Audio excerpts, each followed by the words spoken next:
अस्सलामुअलैकुम स्टूडेंट्स, कैसे हैं आप सब। आई होप आप सब खैरियत से होंगे। अच्छा, हम एमडी केट की बात कर रहे थे। एमडी केट के हम लोग जो सिलेबस है हमारे पास, हम सारा का सारा सिलेबस भी डिस्कस कर चुके हैं।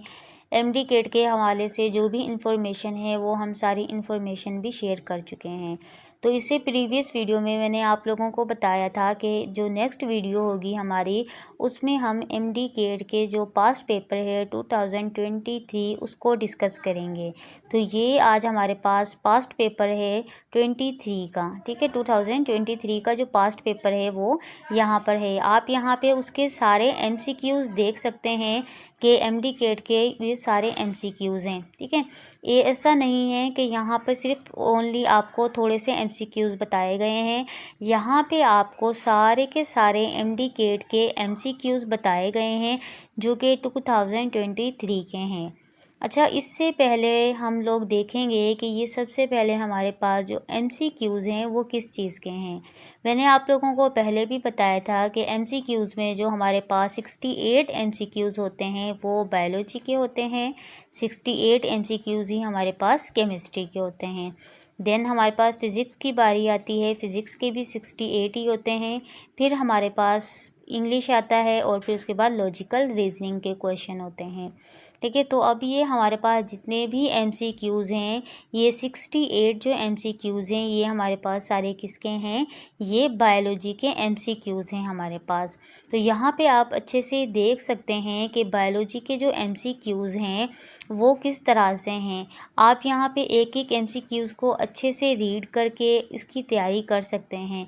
ये भी यहाँ पे आपको पूरा का पूरा पेपर डिस्कस करेंगे कि हमारे पास जो बायोलॉजी के एमसीक्यूज़ हैं वो 68 हैं, वो कौन कौन से एमसीक्यूज़ हैं, हम इसके एमसीक्यूज़ भी देखेंगे, ठीक है। आप इसके एमसीक्यूज़ भी देख सकते हैं कि यहाँ पे हमारे पास ये बायोलॉजी के एमसीक्यूज़ हैं। अब यहाँ पे देखें कि 68 जो एमसीक्यूज़ हैं वो बायोलॉजी के सारे एमसीक्यूज़ कंप्लीट हो चुके हैं। अच्छा, आप लोग परेशान हो रहे होंगे कि बायोलॉजी के एमसीक्यूज़ तो कंप्लीट हो गए लेकिन इसके आंसर नहीं हैं। तो ज़्यादा परेशान ना होइएगा, इसके एमसीक्यूज़ के हम आंसर भी देखेंगे कि आंसर कौन से हैं, ठीक है। हम इसके एक एक क्वेश्चन के आंसर को देखेंगे कि जो हमारे पास क्वेश्चन नंबर 1 है उसका क्या आंसर है, क्वेश्चन नंबर 2 है उसका क्या आंसर है। तो आपने अच्छे से इसकी तैयारी करनी है, इसको अच्छे से पढ़ना है, पढ़कर ही आप इसके एमसीक्यूज़ को सॉल्व कर सकते हैं। आपको पता है कि एमडी कैट में एमसीक्यूज़ की टाइप का जो है आपके पास पेपर होता है जो कि आपको सॉल्व करना होता है और इसमें आपके पास बेसिक क्वेश्चन होते हैं, ठीक है। बेसिक क्वेश्चन को आपने अच्छे से पढ़ना होता है, उसके बाद आपने इसको सॉल्व करना होता है। अब बायोलॉजी के एमसीक्यू 68 एमसीक्यू सारे कंप्लीट हो चुके हैं। अब जो ये एमसीक्यूज़ हैं ये हमारे पास केमिस्ट्री के एमसीक्यू चल रहे हैं। हम देख रहे हैं कि केमिस्ट्री के हमारे पास 93, ठीक है। टोटल जो आप देख रहे हैं ये टोटल एमसीक्यूज़ हैं। पेपर जो आपके पास होता है उसमें आपको टोटल एमसीक्यूज़ ही लिखे होते हैं, ऐसे नहीं लिखा होता कि ये 68 एमसीक्यूज़ हैं। फिर जब केमिस्ट्री के एमसीक्यूज़ स्टार्ट हो रहे हैं तो उसे भी 68 ही एमसीक्यूज़ दें, मतलब ये कि नंबर 1 से स्टार्ट करें। तो वो क्या करते हैं, फिर 68 के बाद जब 69 से केमिस्ट्री के एमसीक्यूज़ स्टार्ट कर देते हैं, ठीक है। तो यहाँ पे देखें, अब हमारे पास केमिस्ट्री के सारे एमसीक्यूज़ चल रहे हैं, लॉजिकल एमसीक्यूज़ हैं। तो आप यहाँ से एमसीक्यूज़ अच्छे से देख सकते हैं। अच्छा, एमसीक्यूज़ इतने ज़्यादा एमसीक्यूज़ जो हैं केमिस्ट्री के इतने ज़्यादा टफ़ एमसीक्यूज़ नहीं हैं। आप जो लोग जो 9 और मैट्रिक फर्स्ट ईयर और सेकंड ईयर में करते हैं सारे वही बेसिक एमसीक्यूज़ हैं, इतने ज़्यादा टफ़ एमसीक्यूज़ नहीं हैं। तो आप एमसीक्यूज़ को अच्छे से रीड कीजिएगा, एमसीक्यूज़ को रीड करने के बाद खुद से उसे सॉल्व करने की कोशिश कीजिएगा। तो इस वजह से मैं यहाँ पे ये खुद सॉल्व नहीं करवा रही, ताकि आप लोग इन्हें खुद सॉल्व कर सकें। सॉल्व करने के बाद इन्हें टिक कर सकें कि आपके आंसर और जो मैं आंसर आपको बताऊंगी क्या वो आंसर सेम हैं। अगर आपके आंसर और यहाँ पे जो एमसीक्यूज़ दिए गए हैं जो मैं आंसर बताऊंगी सेम हैं तो इट्स मीन्स कि आपके पास बेसिक नॉलेज है, ठीक है। क्योंकि हमें अगर एमडी केट का टेस्ट पास करना है तो हमारा रट्टा सिस्टम इसमें नहीं चलता। इसमें जो है हमारे पास बेसिक नॉलेज होनी चाहिए about chemistry, about physics, about biology, about English and logical reasoning के जो क्वेश्चन होते हैं, अगर हमें इनके बारे में बेसिक नॉलेज होगी, बेसिक पता होगा सारी चीज़, तो हम इसे सॉल्व कर पाएंगे। तो अभी हमारे पास जो हैं सारे केमिस्ट्री के एमसीक्यू चल रहे हैं। आप लोग यहाँ से देख भी सकते हैं कि केमिस्ट्री के एमसीक्यूज़ कौन कौन से हैं। इतने ज़्यादा मुश्किल एमसीक्यूज़ नहीं हैं। देखिए यहाँ पे क्वेश्चन नंबर देखिए 109, complete oxidation of alcohol gives which of the followings. जो अल्कोहल की अगर ऑक्सीडेशन करते हैं तो हमें क्या मिलता है? एल्डिहाइड होता है या कार्बोक्सिलिक एसिड होता है, अल्केन मिलता है या कीटोन मिलता है। ठीक है, इस तरह के आपके पास ये सारे क्वेश्चन हैं, तो आप इसे रीड कीजिएगा और उसे सॉल्व कीजिएगा। इसके बाद देखें हमारे पास क्वेश्चन नंबर जो है 118 देखें, which one of them is amphoteric in nature.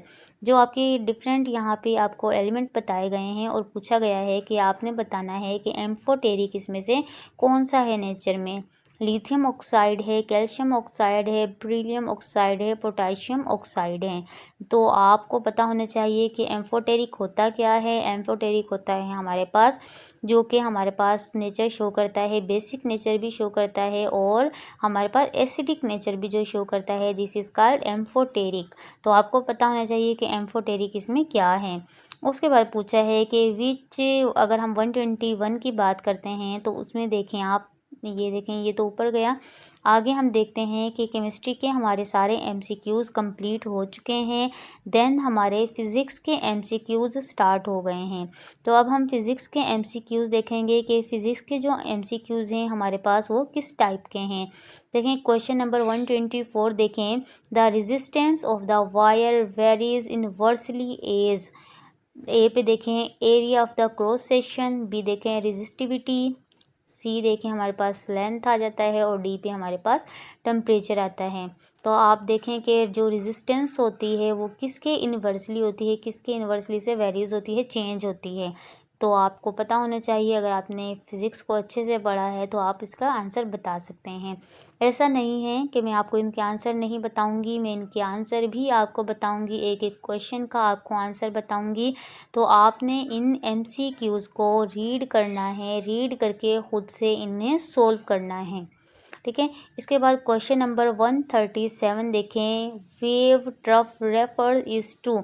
जो वेव ट्रफ होती है वो किस चीज़ को रेफ़र करती है? वेव लेंथ को, highest point of the wave को, वेव स्पीड को या lowest point of the wave को। तो जिस चीज़ को जो रेफ़र करती है वेव ट्रफ, तो आपने उसे ही टिक करना है। तो ये हमारे पास अभी फ़िज़िक्स के एमसीक्यू चल रहे हैं। फ़िज़िक्स के एमसीक्यूज़ में हैं आपके पास इक्वेशंस होती हैं। इक्वेशंस के अलावा आपसे पूछा जाता है कि आपके पास जो न्यूटन्स के लॉ है, न्यूटन्स के लॉ में आपको बताया गया है सेकंड लॉ में F=m में होता है। F आपके पास फोर्स होती है, m आपके पास मास होता है और ये आपके पास एक्सीलरेशन होता है। तो आप इसमें से किसी का रिलेशन पूछ सकते हैं कि फ़ोर्स का मास से क्या रिलेशन होता है या फोर्स का एक्सीलरेशन से क्या रिलेशन होता है। तो ये इस टाइप के हमारे पास क्या होते हैं, क्वेश्चंस होते हैं। तो यहाँ पे आप क्वेश्चन नंबर देखें 159, इजी सा क्वेश्चन है, the SI unit of the equivalent dose is. जो इक्विवेलेंट होता है वो किस डोज जो होती है एसआई यूनिट, उसका क्या है? ग्रे है आपके पास, रेड है, मेस है या सिल्वर्ड है। तो जो आपके पास भी होगा आपने उसे टिक करना है। उसके बाद देखें क्वेश्चन नंबर 169 देखें, one radiation is analogous to. जो वन रेडिएशन होती है एनालोगस की, उसकी आपने बतानी है वो कितनी होती है। तो यहाँ पे आपको ऑप्शन ए, बी, सी और डी दिए गए हैं। आपको जो ऑप्शन सही लगता है तो आप उसे टिक कर सकते हैं। अच्छा, फिज़िक्स में क्या होता है कि आपके न्यूमेरिकल्स टाइप भी क्वेश्चन हो सकते हैं, जैसा कि क्वेश्चन नंबर 163 देखें, ये भी एक क्या है, आपके पास एक न्यूमेरिकल है। तो हमारे पास इसके अलावा आपके पास हमने जो है ये क्वेश्चन नंबर 176 देखें, the length of the second pendulum become 4 time then it's time period will become. अगर पेंडुलम की जो हम सेकंड टाइम पीरियड को देखते हैं वो उसकी लेंथ 4 टाइम है, तो जो टाइम पीरियड होगा वो क्या होगा। तो आपको ऑप्शन दिए गए हैं तो आपने ऑप्शन बताने हैं। देन हमारे पास जो है इंग्लिश का जो पेपर स्टार्ट होता है, इंग्लिश का जो हमारे पास एमसीक्यूज़ स्टार्ट होते हैं। तो हम इंग्लिश के एमसीक्यूज़ का, इंग्लिश का जब हम सिलेबस डिस्कस कर रहे थे, उसमें मैंने आप लोगों को बता दिया था कि अगर आपने इंग्लिश का टेस्ट पास करना है तो आपको ग्रामर के अबाउट बेसिक नॉलेज होनी चाहिए। अगर आपको ग्रामर अच्छे से पता होगी तो आप इंग्लिश का पेपर सॉल्व कर पाएंगे। इसमें क्या होता है कि आपको सारी की सारी जो होती हैं ग्रामर होती है, जिसमें प्रीपोजिशन भी आ जाती है, नाउन आ जाते हैं, एडजेक्टिव आ जाते हैं, और कभी ऐसा होता है कि पूरा एक सेंटेंस लिखा होता है और फिर आपसे पूछा जाता है कि इस सेंटेंस में आप बताएं कि इसमें नाउन क्या है, वर्ब क्या है, या कुछ बेसिक चीज़ें पूछ ली जाती हैं। तो अगर आपने इंग्लिश का टेस्ट पास करना है, इंग्लिश के लिए मैं स्पेशली आपको पहले भी बता चुकी हूँ, अभी भी बता रही हूँ कि अगर आपको इंग्लिश का टेस्ट पास करना है तो आपको इंग्लिश की जो ग्रामर होती है उसके अबाउट अच्छे से नॉलेज होना चाहिए। अगर आपको इंग्लिश की ग्रामर बहुत अच्छे से आती है तो आप उसे सॉल्व कर सकते हैं। ठीक है, उसके बाद हमारे पास लॉजिकल रीजनिंग के क्वेश्चन आते हैं। लॉजिकल रीजनिंग के क्वेश्चन हम लोग देख चुके हैं कि लॉजिकल रीजनिंग के हमारे पास कौन से क्वेश्चन हैं। अच्छा, तो मैंने आपको पहले ही बता दिया था कि आपको परेशान होने की ज़रूरत नहीं है। यहाँ पे जो है हमारे पास अब इनके जो एमसीक्यूज़ थे उनके आंसर बताए गए हैं कि देखें, क्वेश्चन नंबर जो 1 है बायोलॉजी के जो पेपर हैं उसके जो यहाँ पे क्वेश्चन नंबर 1 का आंसर बताया गया है। क्वेश्चन नंबर 1 है वो डिलीट हो चुका है बिकॉज़ वो आउट ऑफ सिलेबस होगा या कुछ भी, जो भी है स्टूडेंट ने कुछ कहा है या कुछ भी, उस वजह से डिलीट हो गया है। यहाँ पे देख सकते हैं आप 1 बाय 1 हर क्वेश्चन का आंसर, करेक्ट आंसर बताया गया है। देखें यहाँ पे 64 वाला भी देखें डिलीटेड है, डिलीटेड क्यों है? Full credit to all the student. Student की जो रिक्वायरमेंट थी या स्टूडेंट ने कुछ कहा, उनकी वजह से क्या हुआ है, इस क्वेश्चन को डिलीट किया गया है।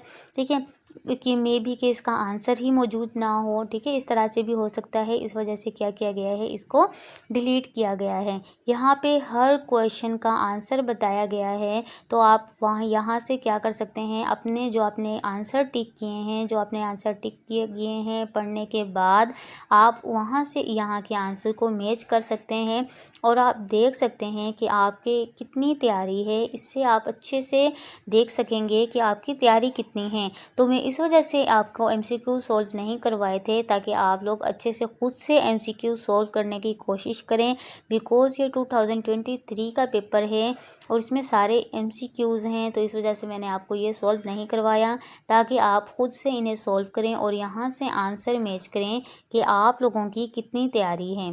जब आप लोग यहाँ से मैच करेंगे तो आपको अंदाज़ा होगा कि आप लोगों की कितनी तैयारी हो चुकी है और आपको कितना आता है। बायो और फिज़िक्स या केमिस्ट्री में आपको अपनी वीकनेस का भी पता चलेगा कि आपकी जो है, आप किस चीज़ में ज़्यादा वीक हो रहे हैं, जिसकी वजह से आपकी तैयारी नहीं हो रही है।